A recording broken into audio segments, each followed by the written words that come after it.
الرحيم الحمد لله رب العالمين وصلى الله على محمد وعلى أهل بيته الطيبين الطاهرين صلى على محمد وآل محمد.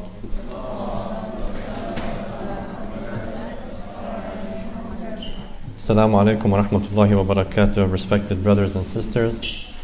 Thank you for having me once again for another program with you. Tonight we weren't able to sit outside, which is a good thing for me because I froze last week.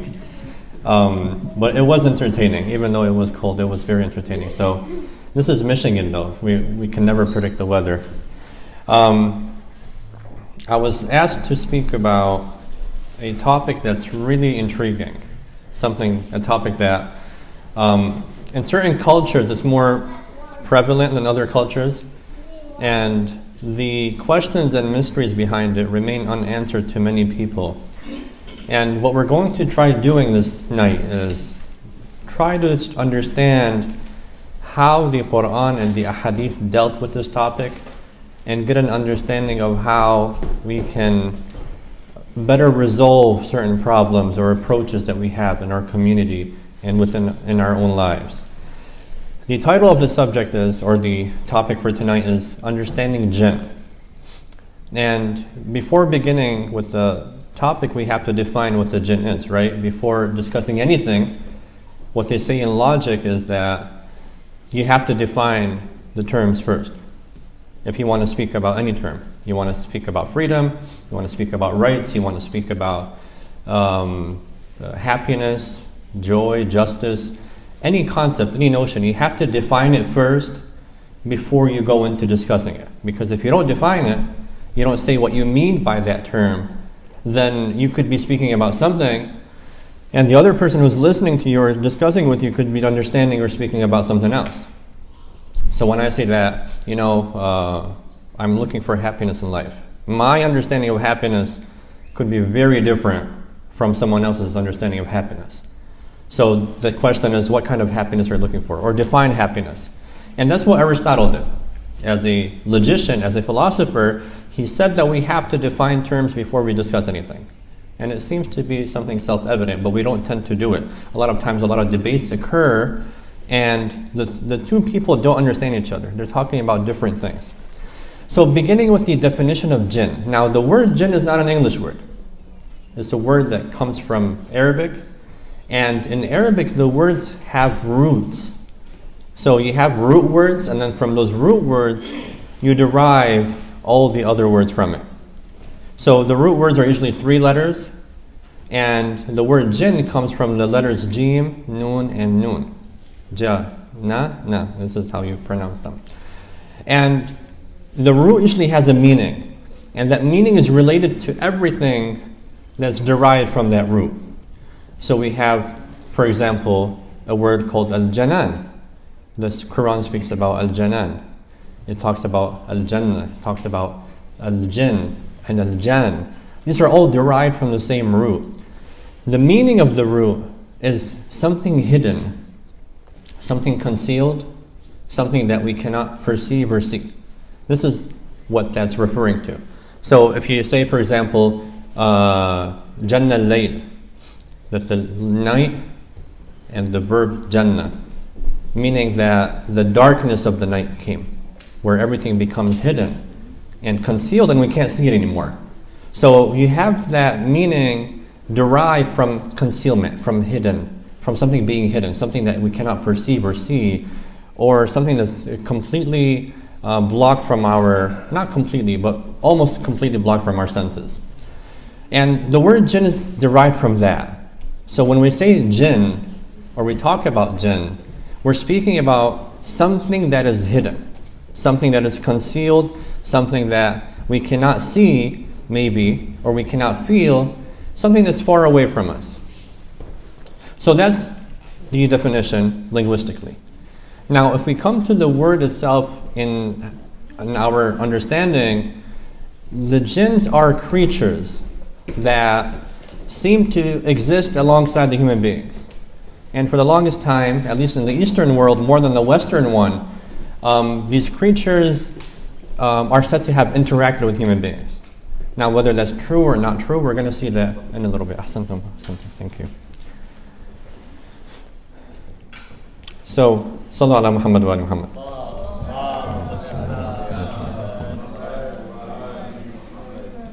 What I'm going to do tonight is I'm going to bring the Quranic verses that speak about jinns, and I want to see how the Quran presented these creatures to us. What does it want us to know?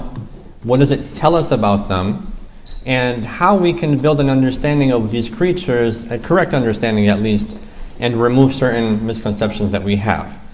Now, the Quran spoke about jinns in multiple verses. I've looked at the verses, there are over 16 or 17 verses. I think it's around 20. It could be between 16 and 20 verses. And that's a pretty large number of verses to be speaking about something that we might consider insignificant. There are some things that the Quran spoke about only one time. But for the jinn to be mentioned repeatedly, over 16 times, and then on top of that, there's a chapter in the Quran called the chapter of the jinn. A whole chapter dedicated to the jinn. So this is something that we can't dismiss easily. We can't say that this thing doesn't exist, it's not important, it's fantasy or whatever it is. No, this is something that the Quran did mention, and it did talk about, and it repeated to the point where one of its chapters was named after the jinns. So what we're going to do is we're going to go through the verses. We'll see what the verses talk about, how they describe them, and then we can open up the floor and have a discussion between each other, like last week, inshallah. So the first verse that we can talk about, Allah subhanahu wa ta'ala says in the Quran, وَلَقَدْ خَلَقْنَا الْإِنسَانَ مِنْ صَلْصَالٍ مِنْ حَمَإٍ مَسْنُونٍ وَالْجَنَّ خَلَقْنَاهُ مِنْ قَبْلُ مِنْ نَارِ السَّمُومِ. And indeed we created man from dried clay, man meaning human, the human being, made of molded mud. And the jinn we created earlier from scorching fire. This is chapter 15, verses 26 to 27. And what this verse is talking about the beginning of creation. How humans came into creation and how jinns came into creation. That the humans were made out of clay. Now, not that every human being is born out of clay. No, the first human being was made out of this clay. Whether it's not that it's the mud, it could be the composition of the clay. And then what happened after that is after the first human formed, the next human came through a relationship between two human beings. And they gave birth to another human being, and then that's how human beings began multiplying. Now the jinns in this verse, God says that they were created before human beings. وَالْجَنَّ خَلَقْنَاهُ مِنْ قَبْلِ. And the jinn we created earlier. So the Quran is telling us that the jinns were created before human beings. Before the first human was made, the jinns were already there. This is the first indication, the first thing that the Quran is telling us about these creatures. So they were created before us. And if the human was made out of clay, the jinns were created from scorching fire. So they have a different nature. We're made up of a physical, tangible, sort of hard, solid thing, whereas the jinns are made out of scorching fire. And the fire is not a solid. So it's a different nature. It's a different reality. And that will help us understanding the verses that are to come. Another verse, Allah subhanahu wa ta'ala says, الَّذِي أَحْسَنَ كُلَّ شَيْءٍ خَلَقَهُ وَبَدَأَ خَلْقَ الْإِنسَانِ مِنْ طِينٍ ثُمَّ جَعَلَ نَسْلَهُ مِنْ سُلَالَةٍ مِنْ مَاءٍ مَهِينٍ. So this is talking about the same point I was mentioning, that God says we began creation of man from clay, then he made his seed from a drought of base fluid. Basically, the first creation was from clay, and then the rest of the creation, it multiplied through relationships between human beings. Now the jinns also multiply, as we're going to see in another verse. Now, if we go to chapter 51, verse 56, God says, وَمَا خَلَقْتُ الْجِنَّ وَالْإِنسَ إِلَّا لِيَعْبُدُونَ. I did not create jinn and humankind except to worship me.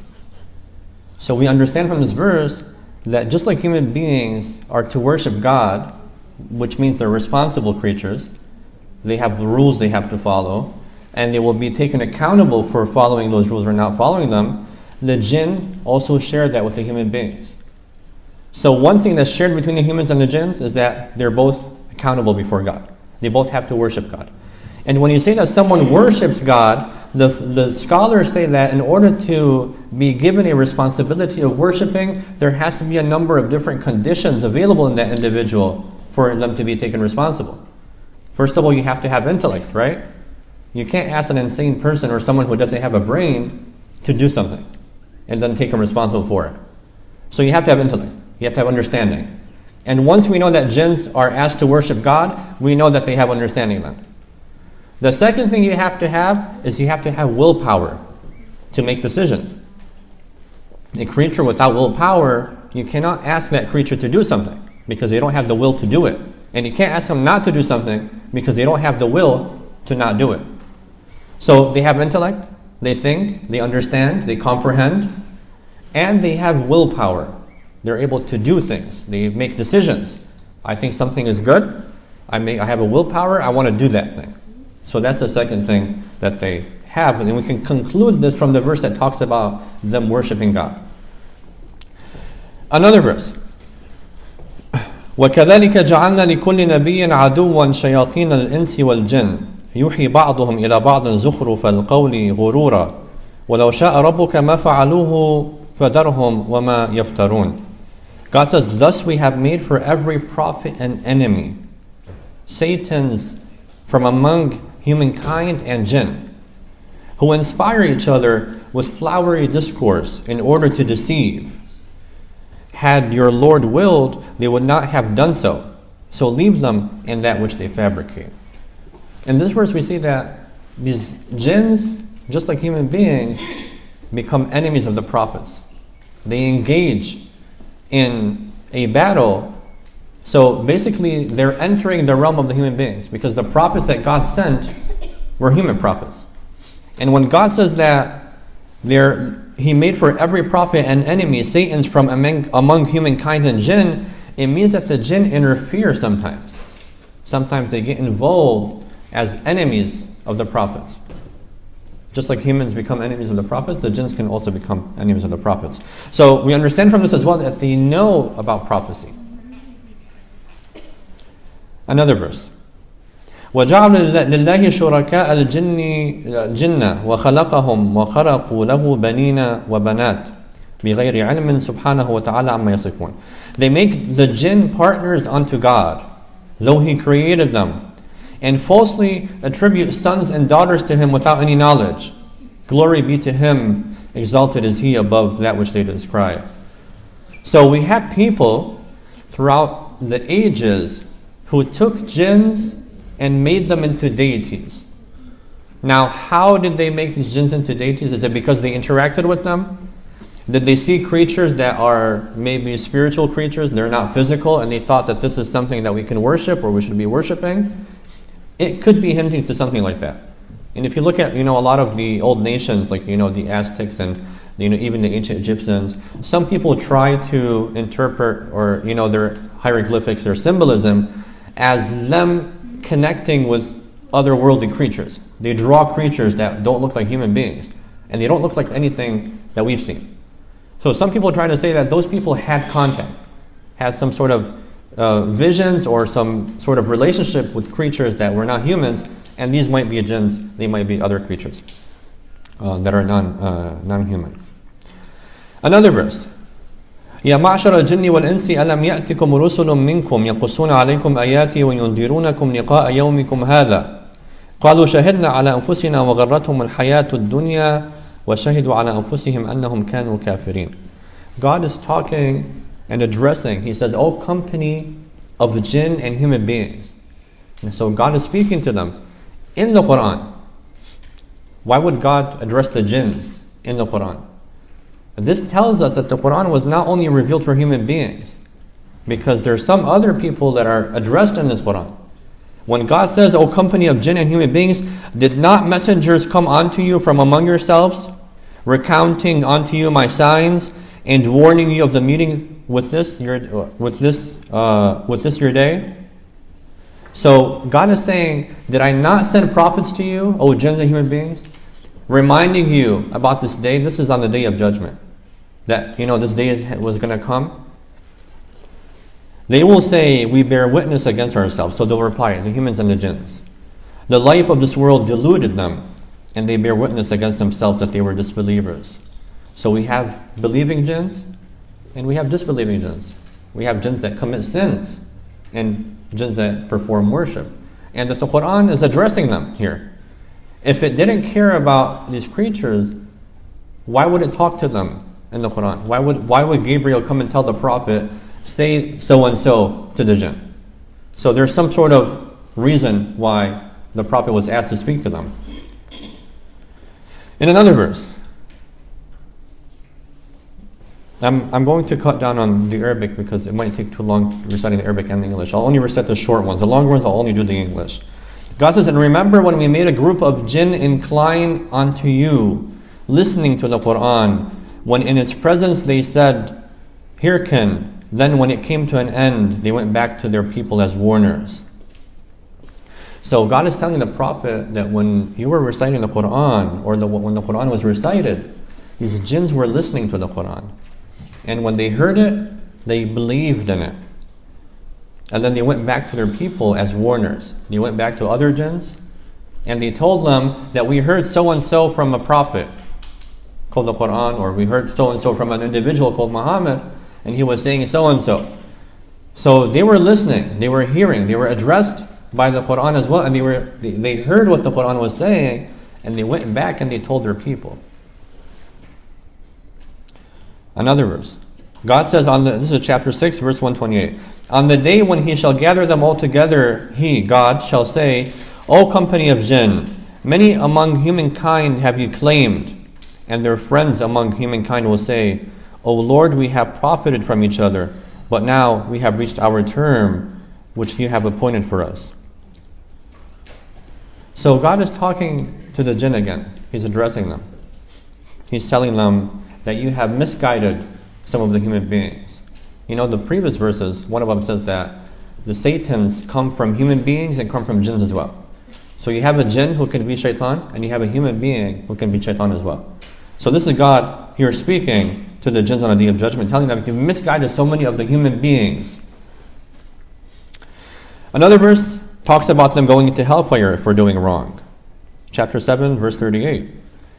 He will say, God will say, enter the fire among communities of jinn and humans that have passed away before you. He's telling the people that are coming into hell after those who have been put already, that come and join these jinns and humans that have been put into hell before you. And then there's a dialogue that goes on. God then says in chapter 32, verse 13, he says, I shall surely fill hell with jinn and humans altogether. Again, punishment. It's a sort of punishment for both jinns and humans. Why does God keep repeating this? Why does he keep saying jinns and humans? If he's speaking to human beings, why does he keep saying and jinns as well? Always combining them. A few things we can think about. So, humans were challenged to bring a Quran, like the one that the Prophet came with. And that was the challenge that God made to prove the prophecy of the Prophet. Nobody can bring a book like this. Well, this test was not only made for the human beings. God in the Quran in chapter 7, verse 88 says, he tells the Prophet, say, surely if mankind and jinn banded together to bring the like of this Quran, they would not bring the like thereof, even if they supported one another. If the jinns and the humans together combined all their efforts to come up with a Quran like this, they won't be able to. So it's a challenge not only for human beings, but a challenge for the jinns as well. An interesting verse right now that we're coming to. Chapter 27, verse 17.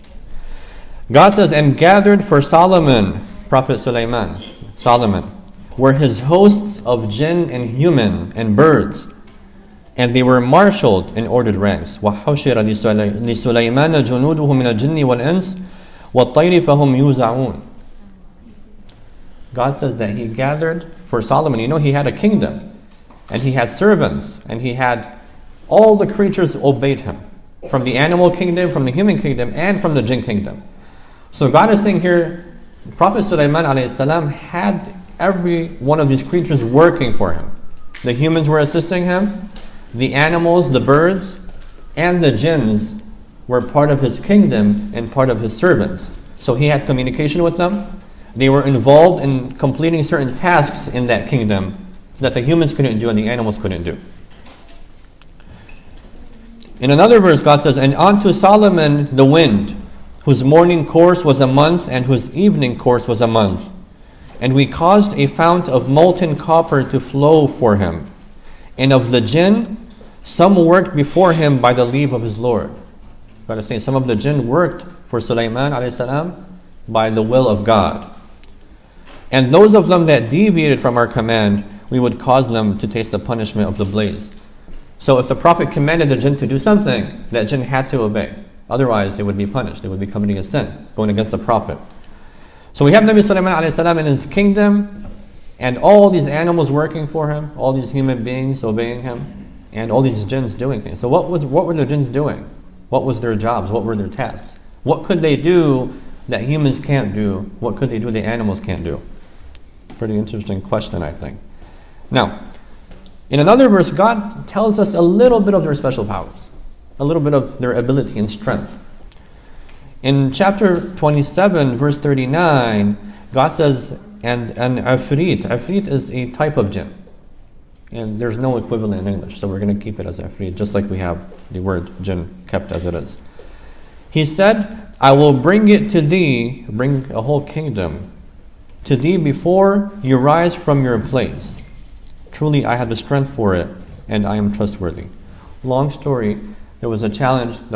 A jinn was able to transfer a whole kingdom from one part of the world to another part of the world before you can rise from your place. So before you stand up, that whole kingdom would have been moved from one location to another. That's how much power they had. That's the kind of strength that they had. So how do they have that power? How do they have that strength? Philosophers, for the most part, Islamic philosophers, try to explain that by discussing their nature as fire as opposed to clay. A human being who's made from clay, which is tangible, which is a substance, which is a solid, the human being needs to walk from one place to another, right? I have to move my leg because we have weight.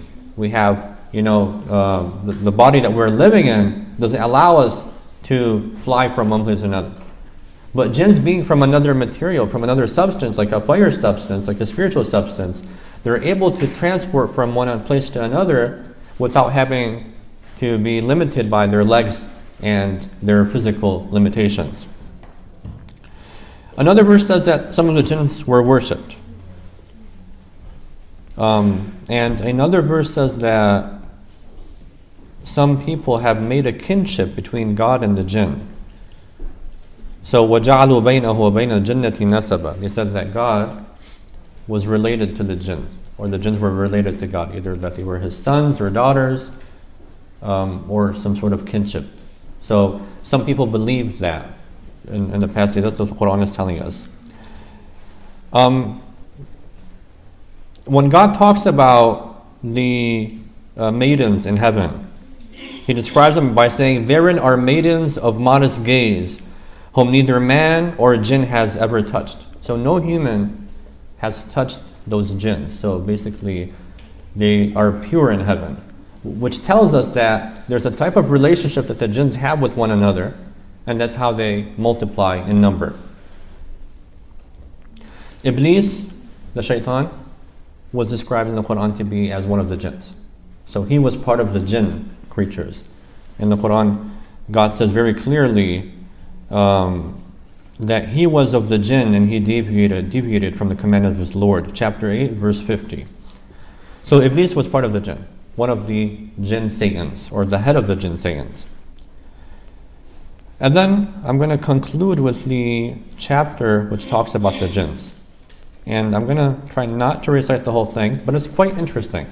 The chapter about jinn is chapter 72 in the Quran.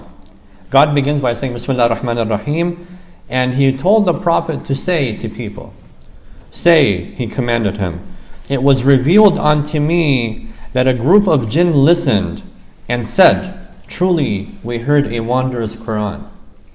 The jinns were listening to the Quran and they thought it was something wonderful. So God told the Prophet, tell the people that the jinns were listening, and when they heard the Quran, they said, "What a wonderful Quran. Truly we have heard a wondrous Quran that guides to sound judgment. So we believe in it and will ascribe none as a partner unto our Lord." So these jinns believed in the Quran, they believed in Tawheed, they believed in the prophecy of the Prophet, and they followed him. And the jinn then begin to describe certain teachings that the Quran came with. For example, they say that we will not ascribe a partner unto our Lord, and He exalted be the majesty of our Lord, has neither consort nor child, that God has no child. So they're believing in the Islamic religion, basically not having a child for God. So that makes us understand that jinns could be Christians, they could be Jews, they could be Hindus, they could be Muslims, they could be any religion, they could be atheists as well. Many different types, just like humans have different religions and faiths, it seems like religion and creed is shared between jinns and humans. So I wanted to conclude with this verse, and hopefully we have an overview of how the Quran presented these creatures to us, and maybe through the discussion we can begin going into maybe some more detail. Now, I have to say that we don't have much information on them. Now, God gave us some information. He wants us to know that they exist, and He wants us to know that they're there, but it seems like He doesn't want us to become too preoccupied with them. This is something, like in one of the hadiths, we have the Prophet ﷺ, he was, I'm going to paraphrase it, he was told that a certain jinn did something, and the Prophet said, no, that jinn doesn't exist. And our scholars try to interpret that by saying that a lot of the Arabs, at least, during that time, wanted to blame a lot of things on the jinn. Every time there was a problem, every time there was a difficulty, every time they went through some sort of hardship, they wanted to say this is the jinn's fault. And the Prophet was trying to push away that superstition. He wanted to say that they're there, but how far can they deal with human beings? How far do they interfere? That's where he wanted to limit that. They could interfere, but not to the degree that most people think they could. The mu'mineen, or the believers in general, are protected from them. So I'm going to leave that and the Prophet gave some prescriptions. He said to recite certain things, to do certain things, to protect us from these creatures if they want to do anything. So we'll open the floor for that, inshallah. Walhamdulillah Rabbil Alameen. Wa sallallahu ala Muhammadin wa alihi at-tayyibin at-tahirin.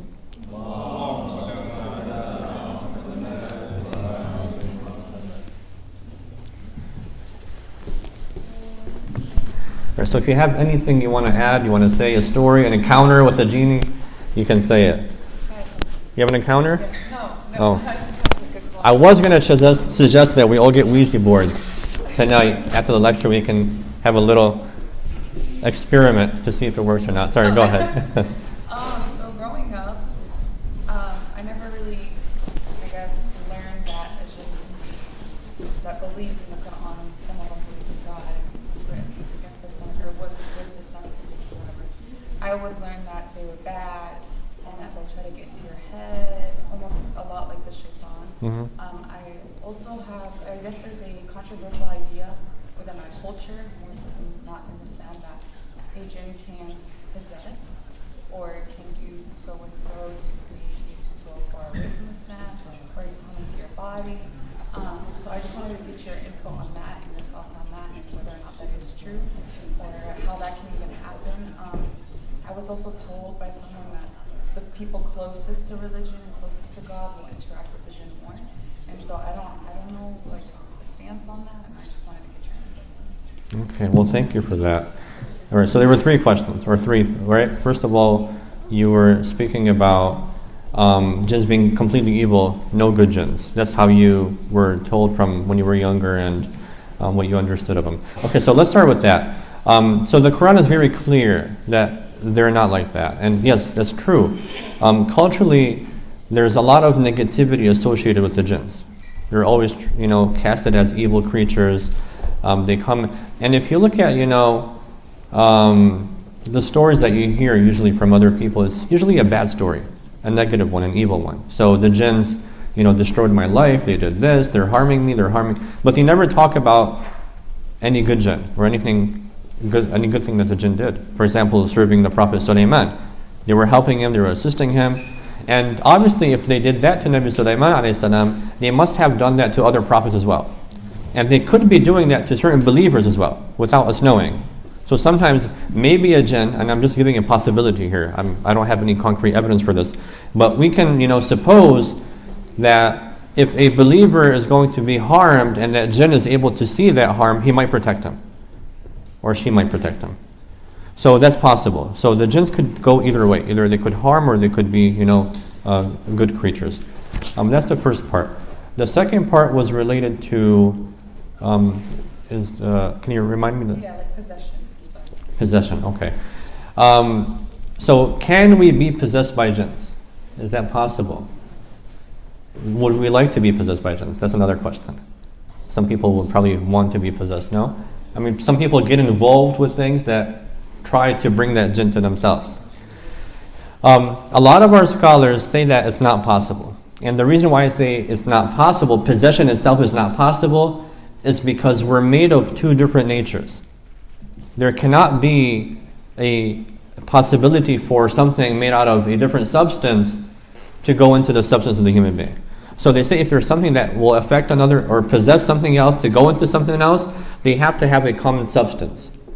So for example, when I eat, the reason why I can eat is because the food and my body have a shared substance together. But a jinn doesn't have that. A jinn is made out of a fiery nature. It's ethereal. It's not tangible. It's not a substance.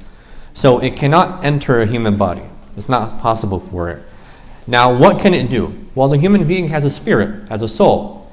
The soul is something that the jinn might be able to interact with because they share that, ethereal body. Is it able to possess a soul? No. Is it able to try to influence the soul? Try to whisper to that soul? Try to misguide that soul? That's possible, yeah. And, Iblis being one of the jinn, all he says is that I whisper to people. So if we want to see how they function, we can look at how Iblis functions in the Quran, because he's a jinn. What does he do? Does he force anyone to do anything? He cannot do that. And the Quran is clear about that. Is he able to try to influence you negatively and try to push you to do something? That's possible, yeah. But possession, for the most of our scholars that I've read, say that it's not possible in the sense which we think, that the jinn goes into our body and we become like, taken over by a jinn and we become crazy, our voice changes, and then all that other stuff that happens. And then there was a third part. It was just about how I've heard that if you're closest to God or you're closest to Islam, You're more influenced by, or you interact more with them. So the idea is that the more detached you become from your physical body, the more spiritual you become. Would you become more interactive with the spiritual world and be able to see things maybe? It's a possibility, yeah. It's possible. But how do you know that's happening? A lot of the times, and I've said this last week, our imagination could become mixed with reality. So sometimes we imagine something. We imagine that we've gone out of our bodies, we're experiencing something spiritual, we're seeing stuff, visions and stuff like that. But a lot of the time, it's our imagination. Because as human beings, we have different types of faculties of perception. One of our perception is through imagination. Another one is through intellectual perception, through our intellect. And the intellect is not just the mind, it's also connected to the spirit. That's the highest level of perception that we have. With our intellect, we're able to perceive, let's say, the prophet was able to see angels. He was able to see spiritual creatures because he reached a very high level with his intellect. His perception was able to see that. Most of us don't reach that level. So most of what we can see can only occur with our physical eyes, not with our spiritual eyes. So a lot of the times what we think is a spiritual thing that we're seeing or we're interacting with, most of the time it's not that. It's an imagination that we have. Only people who reach a very, very high level of piety, and they're very rare, that they're able to connect with maybe other creatures or deal with them and things of that sort. And most of this is just, probability, with possibilities that we're talking about. Yeah. You're welcome. Yeah. You mentioned the human being, they need physical body to move from place to another. And the jinn, they don't need it because they don't have physical body as we have. the successor of Prophet Sulaiman bin Barqiyah. Asaf bin Beth, yeah. Asaf bin Barqiyah, when he moved the arsh of the queen, if he used the jinn to remove that within a blink of eye. And also another one, when Imam Ali, when he buried Salman and Muhammad, he was in Medina, and Salman was in Baghdad. If he used the jinn, he could become like superpower to move with the blinking of an eye from Medina to Baghdad. Also Imam Kazim alayhi salam, when he was in the jail, he went to Medina to give the books of the inherited from the Prophet to his son, Imam Ali alayhi salam. And Zayn al-Abidin alayhi salam, when he moved from Kufa to Karbala with the blink of eye to bury his father with the third day of the tragedy, did they use the jinn for this superpower? Because they have physical body, so they cannot move with their physical at this distance within the blink of an eye. So did they use the jinn to do those type of things? Okay. Well, what we can do is we can try to analyze and try to understand. We can't reach a certain answer about those, but we can try to reach an answer. It's not 100% correct, maybe. It could be correct, it could be wrong. But from what we understand, I mean, that verse about the jinn who moved or claimed that he could move the kingdom, and then Asaf bin Barqiyah moved it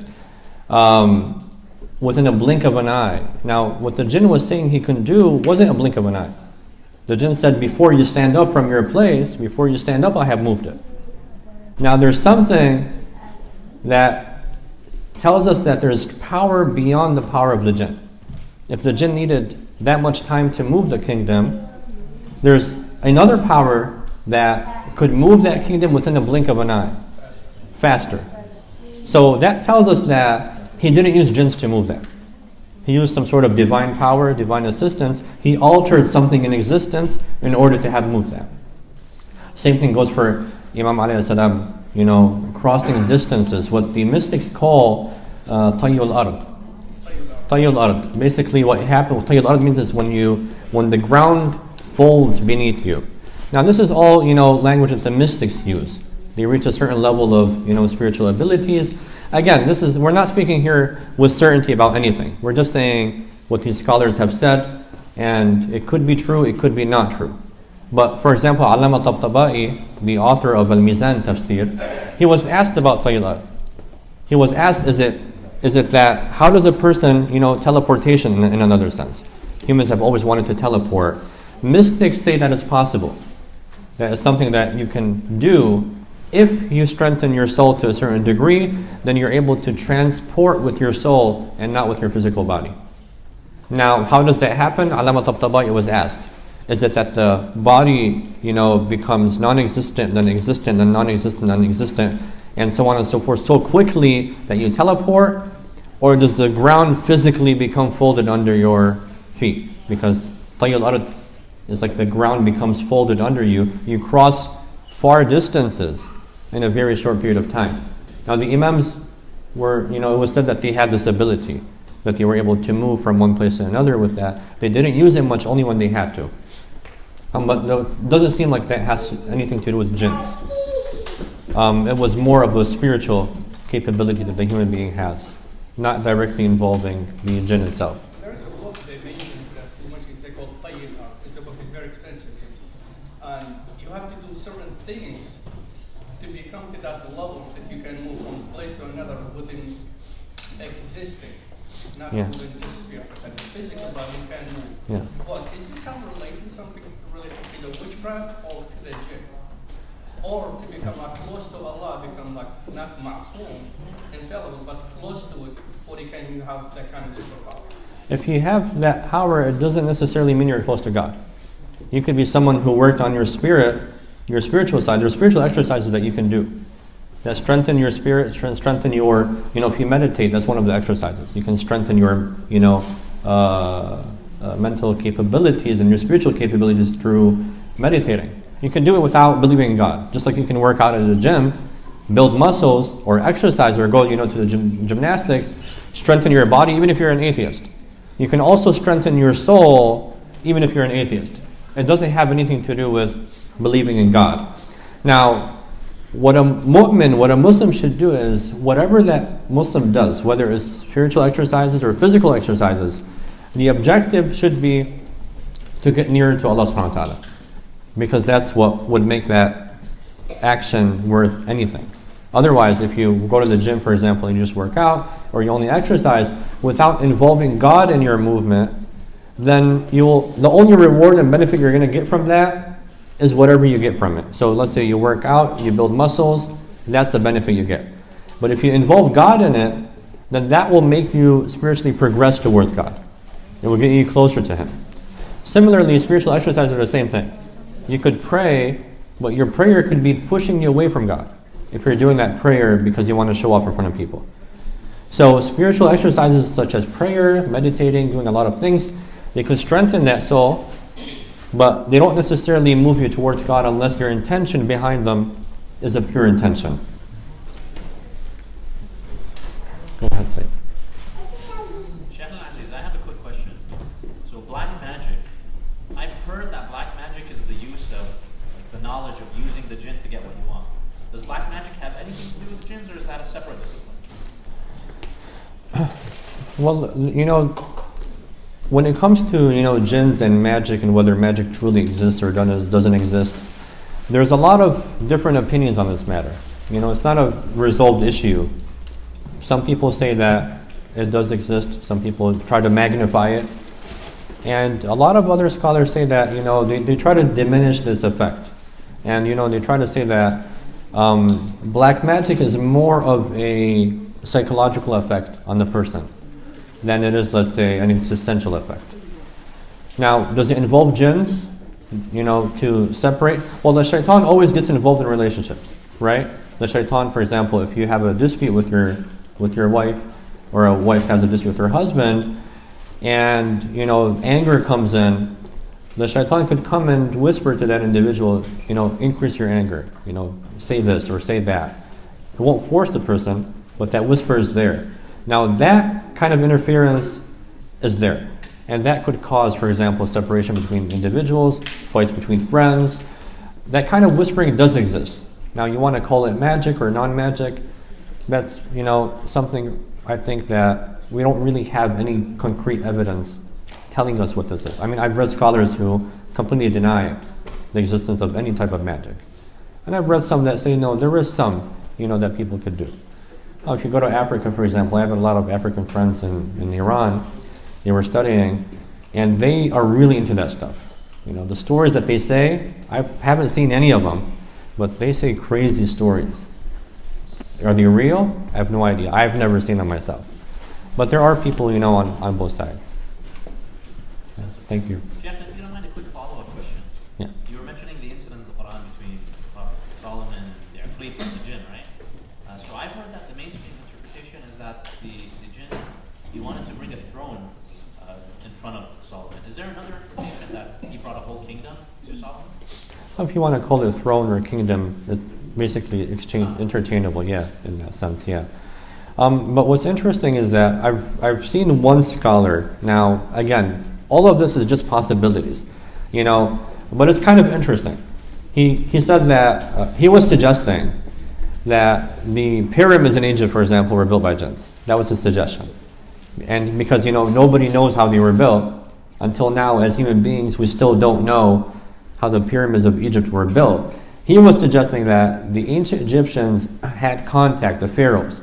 They had contact with other creatures, maybe the jinn, and they were able to lift those, huge, what are they called? The blocks, yeah, and put them on the pyramid. Now, we can add that as a possibility. We're not going to say this is what happened because we already have more than 10 theories about how the pyramids were built. We can just add that one. It's an interesting one. It's possible. God knows. Yeah.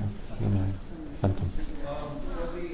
The story about Solomon, I thought that was a human being who brought the throne. Wasn't the jinn who said, I can bring it to you before you stand up? Wasn't that a jinn? And then the one who said that I can bring it to you before you even blink, wasn't that one a human being? Yes. Yeah. Asaf al-Makhi is the one who brought it. He was a human being. And he brought it in less than a blink of an eye. The jinn claimed he would do it in the time it would take a person to stand up. That's true, yeah. So it wasn't him that brought it, but he was capable of doing it. Yeah, so he was able to do it, but there was a challenge. The human was able to bring it faster than the jinn, which tells us that humans are capable of reaching higher levels in terms of their strength than jinns are. Okay, and that's actually what I wanted to cover about the whole, I'm not sure what the term was used for it about the mystic thing. I think there's like a lot of consistency within like the Islamic tradition about like being able to do that stuff. Like Shaitan, for example, he's an evil being of God, but he's able to tempt many people, right, at the same time. So, and then also the imams, they're pure beings of Allah, and they're at a very high spiritual level, as well as, of course, the one seeing them, the Holy Prophet, his project.